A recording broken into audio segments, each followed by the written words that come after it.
Hi, welcome to pink board.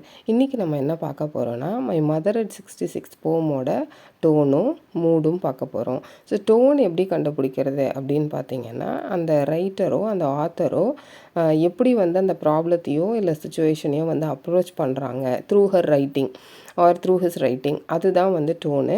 மூடு என்னன்னு பார்த்தீங்கன்னா, அதை படிக்கிறவங்களுக்குள்ள என்ன மாதிரியான ஃபீலிங்கை வந்து அது வந்து க்ரியேட் பண்ணுது அப்படின்றது தான் வந்து மூடு.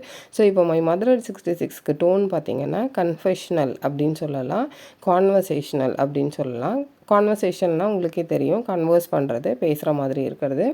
கன்ஃபெஷ்னல் அப்படின்னா என்னென்னா வாக்குமூலம் கொடுக்கறதுன்னு சொல்லுவாங்க. ஸோ இங்கே வந்து இந்த பொயட் வந்து அக்செப்ட் பண்ணிக்கிறாங்க அவங்களோட மதரோட ஏஜுக்கு அவங்க யாரையாச்சும் டிபெண்ட் பண்ணி இருக்கிற மாதிரி ஒரு சுச்சுவேஷனில் தான் இருக்காங்க. ஆனால் என்னால் வந்து அவங்கள இந்த டைமில் பார்த்துக்க முடியல, என்னோடய லைஃப்பில் வந்து நான் ப்ரொசீட் பண்ண வேண்டியது இருக்குது அப்படின்னு சொல்கிறாங்க.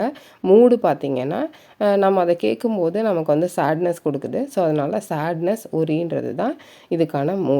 ஐ hope this is helpful for you. Thank you.